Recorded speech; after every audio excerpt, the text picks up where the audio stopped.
Coba, kemana-mana kan ceramahnya ngasih tahu tentang neraka. Betul nggak? Nakut-nakutin. Tanya, kapan Bapak pulang dari sana? Pasti nggak tahu kan?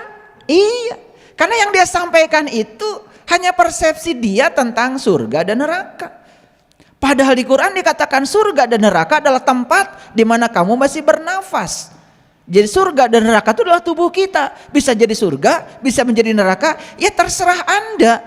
Surga dan neraka bukan aspek geografis. Surga dan neraka adalah masalah psikologis. Sudut pandang sebetulnya. Sesederhana itu kata Quran. Fa ammal ladzina syaqu fa finnar lahum fiha zafirun wa sahikun. Saya bacakan ayatnya, takut nggak percaya. Kalau kok nggak dibacakan Arabnya ntar nggak percaya. Dari tadi ceramah nggak ada Arabnya. Assalamualaikum warahmatullahi wabarakatuh. Ayo saudara-saudaraku semua, kita ngaji ilmu tauhid bersama guru kita Kiai Haji Syaiful Karim. Semoga bermanfaat. Bismillahirrahmanirrahim. Assalamualaikum warahmatullahi wabarakatuh. Salam sejahtera untuk kita semua. Om Swastiastu, Namo Buddhaya, salam kebajikan, Sampurasun.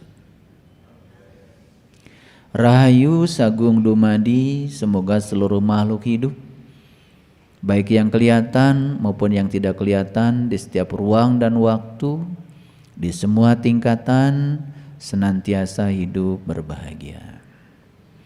Semoga kita semua selalu menjadi penerus cita-cita leluhur untuk memayu hayuning bawono. Tugas kita di semesta ini adalah mempercantik dunia yang sudah cantik ini. Sadar bahwa kita diutus ke dunia, berarti tugas kita ngurusi dunia. Jadi tugas kita di dunia itu ngurusi dunia, bukan ngurusi akhirat. Ini yang sok-sok suci, sok-sok paling benar. Ketika orang lain tekun, bekerja, kemudian diusilin, kamu itu kerjanya ngurusi dunia aja. Lah kan di dunia, tugasnya ngurusi dunia.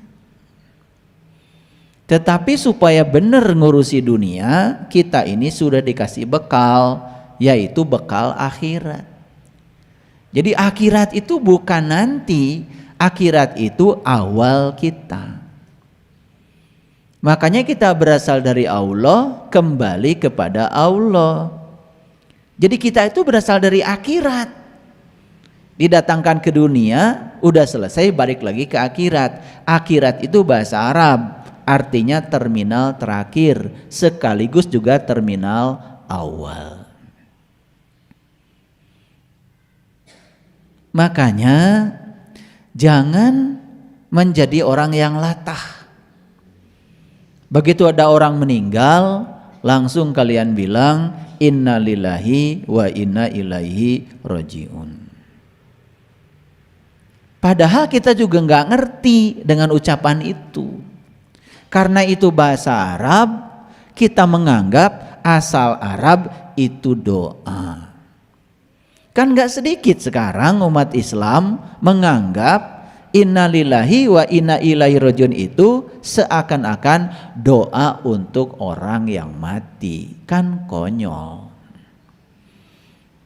Masih mending konyol.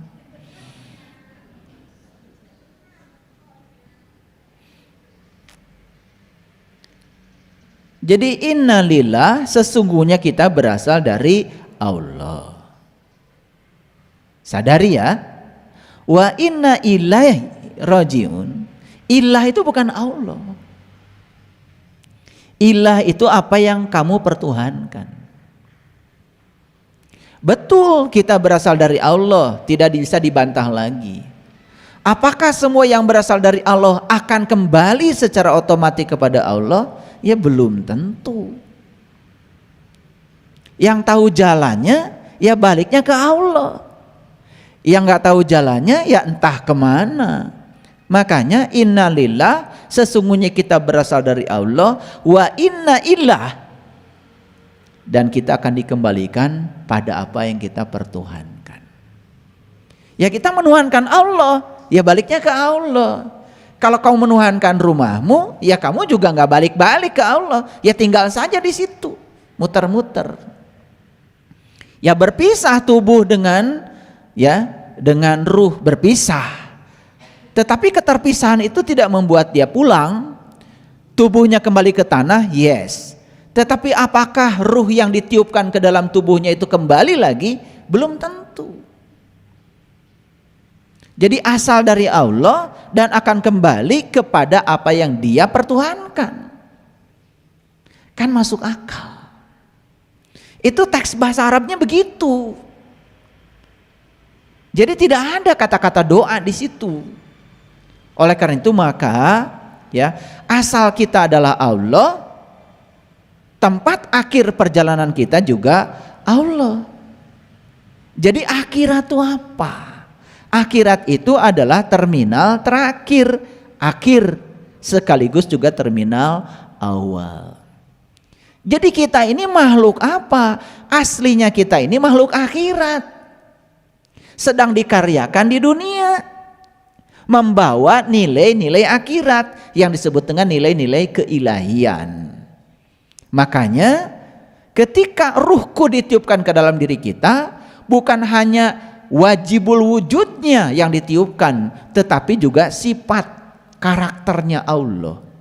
Maka dirangkum dalam 99 asmanya Allah.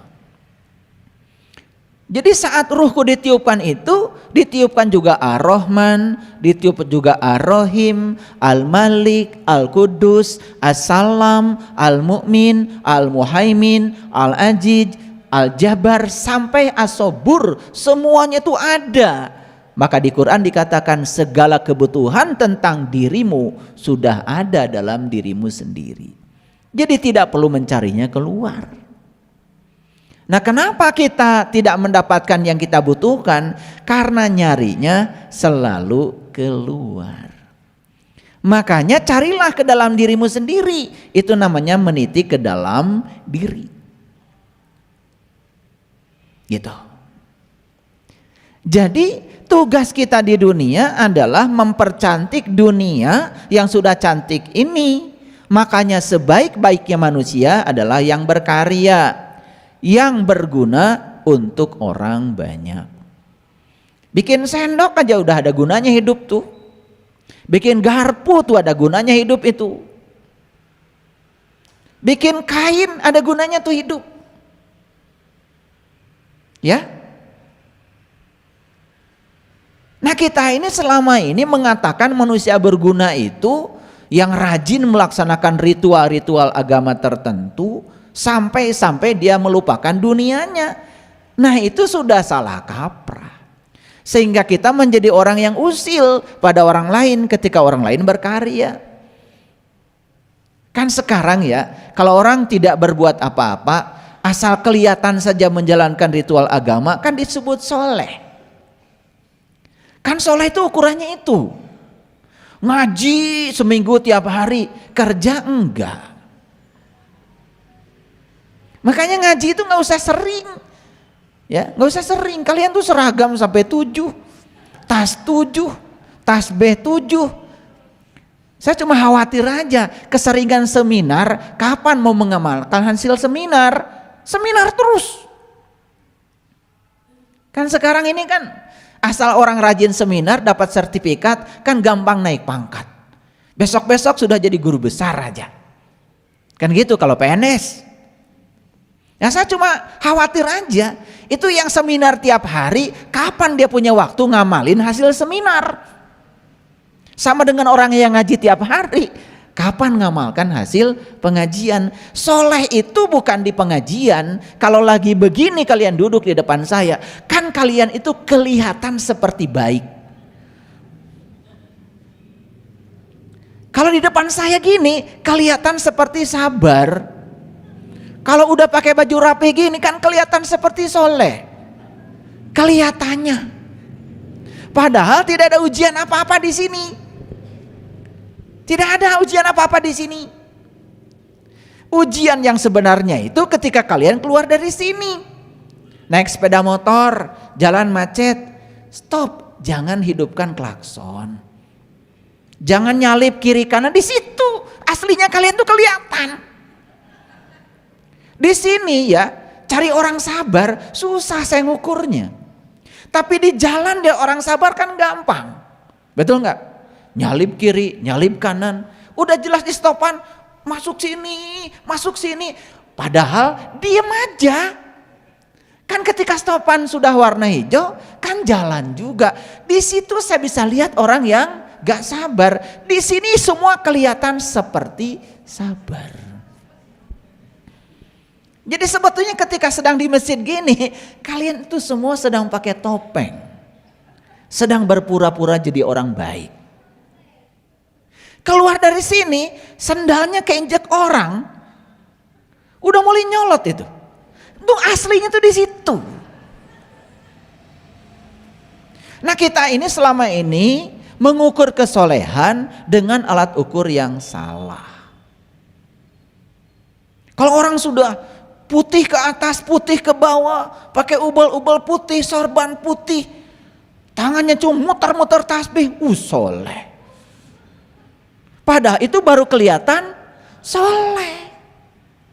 Orang soleh itu bikin pesawat, orang soleh itu riset setiap hari, bikin sabun yang tidak mencemari lingkungan, bikin listrik yang bisa menerangi kampung-kampung yang kegelapan, bikin kabel. Gimana caranya supaya bikin kabel yang hambatan listriknya sekecil mungkin, sehingga listrik itu tidak boros karena hambatan listriknya kecil. Orang yang soleh itu setiap hari berkarya bagaimana supaya kehidupan ini semakin beradab, semakin mudah. Itu soleh. Orang soleh itu bikin HP, bikin Google Map. Sekarang kalian mau pergi ke rumah saya dari Jakarta, pencet aja Jalan Sariwangi nomor 51, nyampe. Lurus 5 km belok kanan, 10 km belok kiri, jelas sekali ada suaranya. Pernah mikir gak kenapa orang bisa bikin seperti itu? Itu harus menguasai yang namanya komputasi, harus menguasai bahasa program, harus menguasai tentang gravitasi. Karena itu semua menggunakan teori gravitasi. Kalau saya cerita itu pasti kalian gak ngerti. Makanya daripada saya cerita lebih bagus gak usah. Karena saya salah alamat kalau di sini. Kalau di depan mahasiswa yang sedang belajar teori gravitasi, saya jelaskan bagaimana Google Map itu dibuat. Tercengang tuh mahasiswa. Nah ini soleh, saya bilang. Saya lihat banyak mahasiswa saya di sudut-sudut kampus itu baca Quran. Dan Qurannya tuh nggak suka yang gede-gede. Saya juga heran. Yang kecil itu baca Quran. Habis gitu saya tanya, kamu ngerti yang dibaca? Enggak Pak, katanya. Dan saya pastikan dia pasti ngaku orang soleh. Dan yang tidak baca kayak dia pasti dia bilang salah. Ini kan ukuran yang salah. Dan ini harus diperbaiki. Kan ini paradigma yang keliru. Gitu. Nabi Muhammad sedang saum ketika disuguhi makanan oleh orang Yahudi. Yang nyuguhi orang Yahudi, beliau batalkan saumnya demi untuk menghormati hidangan yang disajikan oleh orang Yahudi. Soleh apa salah? Seorang nabi kan begitu, ngasih contoh. Soleh. Model-model kalian ini. Ada tuh murid saya, tiap datang ke rumah saya saum. Setiap disuguhi diajak makan sama saya, maaf ayah saya sedang puasa. Suatu saat saya juga ngomel aja. Kamu itu gimana sih? Diajak makan sama saya, tiap datang ke rumah saya saum mulu. Apa yang dicari? Hak tubuhmu kenapa tidak dikasih? Itu sudah kurus kerontang saum tiap hari. Ya ntar penyakitan. Apa disuruh begitu sama semesta? Apa Allah itu yang suka merampas kesenangan kita? Tidak. Allah ingin kamu bahagia, ingin kamu menikmati seluruh ciptaannya. Siddhartha Gautama 6 tahun tinggal di hutan, meninggalkan kerajaannya. Beliau ingin mencapai pencerahan di hutan, sampai kurus kerontang, saum setiap hari tidak makan. Dan tiba-tiba kemudian ada sekelompok darwis yang bernyanyi. Ada orang katanya di hutan ini yang sedang menyiksa dirinya, pura-pura mau mencari Tuhan. Tersinggung tuh Siddhartha Gautama. Kemudian dia sadar, dan ternyata di hutan menyiksa diri, yang didapat bukan pencerahan.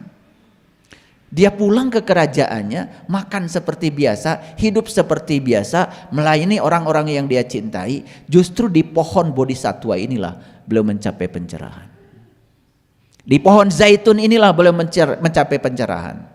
Kalau yang tradisi Nasrani, di pohon Natal inilah mencapai pencerahan. Gak usah usil lihat pohon Natal. Pohon Natal itu lihat, lampu semua kan? Iya. Makanya puncaknya pohon Natal juga bulan bintang, sama dengan menaranya masjid. Kalian itu kadang-kadang ngerti enggak, bencinya udah duluan. Itu simbolik. Begitu seseorang sudah Natal, lahir kembali kesadarannya, maka tubuhnya itu bercahaya, banyak lampunya. Dia bisa melihat pusat semesta dalam dirinya. Itu namanya sudah tercerahkan. Maka dalam Injil dikatakan, ya, Allah cahaya adanya. Sekali-kali tiada gelap di dalamnya. Selagi cahaya itu ada padamu, percayakan cahaya itu supaya kau menjadi anak-anak cahaya. Keren itu. Kalau ngerti. Kan kalian baca Injil juga kagak, bencinya udah duluan. Saya hatam Injil. Dan tidak ada yang salah di sana. Yang salah pikiranmu tentang Injil. Karena dari kecil sudah membencinya. Ngomong aja sembarangan. Ketika ditanya waktu pelajaran agama, kitab yang wajib diimani ada berapa? Lancar. 4 katanya. 1 Al-Quran turun sama Nabi Muhammad. 2 Injil turun sama Nabi Isa. 3 Taurat turun sama Nabi Musa, 4 Zabur turun sama Nabi Daud. Pertanyaan selanjutnya dari saya, bagaimana kau bisa mengimani?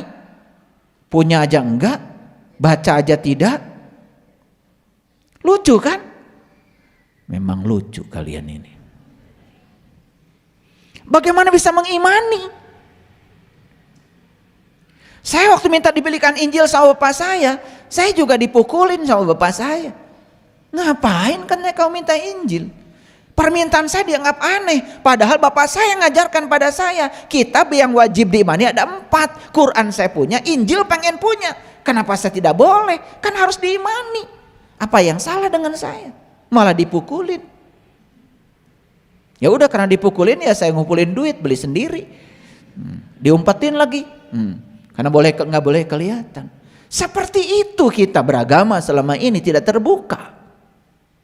Terus terang ya, saya pernah benci sama Injil. Tapi kebencian itu bukan karena saya tahu isinya buruk, bukan. Karena saat itu ditanamkan pada diri saya untuk membencinya. Seperti saya benci salib, padahal saya nggak ngerti salib. Lihat salib itu. Bagian yang mendatar kan pendek, tapi bagian yang vertikal kan panjang. Kan di situ ada makna yang dalam. Vertikal itu urusan horizontal, urusan duniawi. Vertikal itu kan urusan yang panjang, urusan keabadian. Itu kan sama saja dengan kita belajar pergi ke Mekah disuruh sa'i. Laki-laki disuruh lari, perempuan disuruh jalan. Kan simbolisasi itu namanya.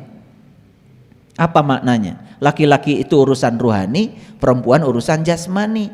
Urusan dunia jalan aja kata Allah. Yang penting kamu kerja, ntar juga ada rezekinya. Tapi urusan akhirat, urusan pulang kepada Allah, kamu harus lari. Berapa kali kalian pergi sa'i ke sana? Gak ngerti-ngerti. Yang penting kalau sudah lampu hijau, laki-laki lari, perempuan jalan. Walaupun perempuan guru senam, tetap aja jalan. Gak boleh jadi lari. Walaupun laki-laki pernah kena stroke, tetap harus lari, kan begitu. Nah, ketika kalian sudah lari karena laki-laki merasa sudah dapat surga, padahal nggak ngerti apa-apa. Itu kan simbolisasi, makna terdalamnya bukan itu. Urusan rohani, urusan spiritual lari, urusan jasmani jalan aja. Jalan aja, asal silaturahimnya bagus, nanti juga rezeki pasti dapat. Kan begitu. Ini saya ngomel, ngerti ya maksudnya?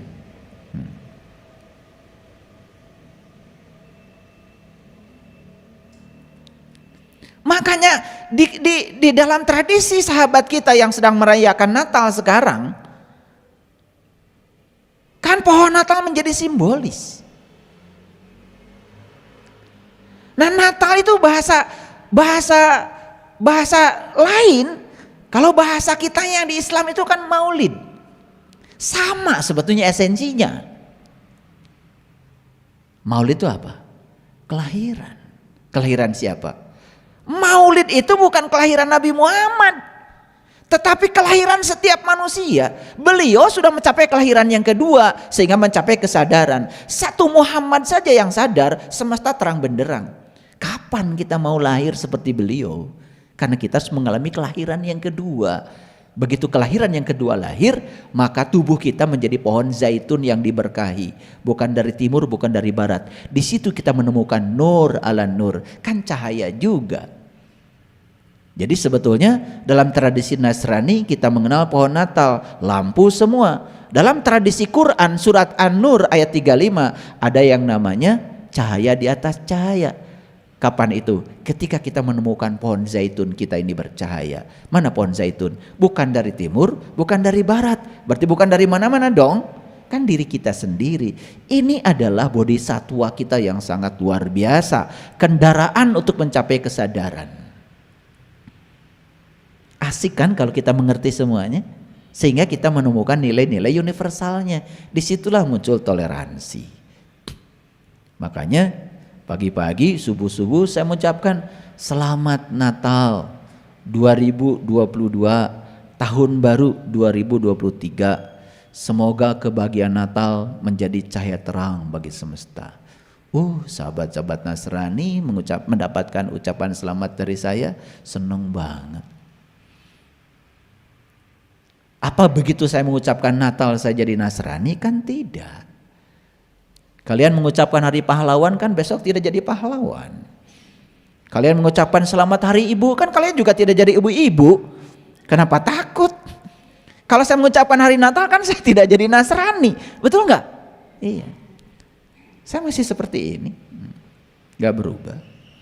Tetapi silaturahim saya kan makin luas. Makin luas. Disitulah kita bisa hidup berdampingan bersama dalam perbedaan. Asik bukan? Saya kasih tahu nih kemarin sahabat-sahabat yang saya utus pergi ke panti jompo dalam rangka Natal, membagikan makanan ringan untuk mereka bekal selama beberapa, sabun, sikat. Ya, senang kalian? Senang lihat wajah mereka? Bahagia? Kan sederhana, bahagia itu ketika melihat orang lain bahagia. Saya utus kalian pergi ke panti asuhan, ketemu dengan anak-anak.